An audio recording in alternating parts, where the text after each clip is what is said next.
বৈষম্য বিরোধী ছাত্র আন্দোলনের নাম ব্যবহার করে মামলা ও হামলার ভয় দেখিয়ে নারায়ণগঞ্জের বন্দর তিনগাঁও ভদ্রাসন এলাকায় নূর হোসেন নামে এক ব্যবসায়ীর কাছ থেকে চাঁদা দাবির অভিযোগ উঠেছে সুজন গংদের বিরুদ্ধে। ভুক্তভোগী নূর হোসেন জানান, সুজন নামে কথিত এই বিএনপি নেতা তাকে মামলার ভয় দেখিয়ে চাঁদা দাবি করেন এবং মহানগর বিএনপির এক শীর্ষ নেতার বাড়িতে নিয়ে তা সমাধানের কথা বলেন। এর আগেও অফিস নেওয়ার কথা বলে নূর হোসেনের কাছ থেকে টাকা নেন সুজন। এখন সুজন গংরা তার উপর হামলা করে উল্টো তার বিরুদ্ধে ফেসবুক সহ বিভিন্ন মাধ্যমে বিভ্রান্তি সৃষ্টি করে তার মানহানি করছে।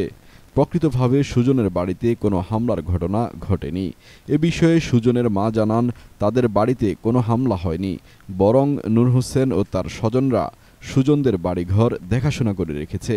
ভুক্তভোগী নূর হোসেন আরও জানান, নামধারী বিএনপি নেতা সুজন গংদের হুমকির মুখে আতঙ্কিত জীবনযাপন করছেন। সুজন গংদের এমন কর্মকাণ্ডে বিএনপির সুনাম ক্ষুণ্ণ হচ্ছে। নূর হোসেন তার এই অত্যাচার নির্যাতনের বিরুদ্ধে ছাত্র জনতা ও আইনশৃঙ্খলা বাহিনীর হস্তক্ষেপ কামনা করেছেন। এ বিষয়ে সুজনের সাথে যোগাযোগ করার চেষ্টা করা হলেও তাকে পাওয়া যায়নি।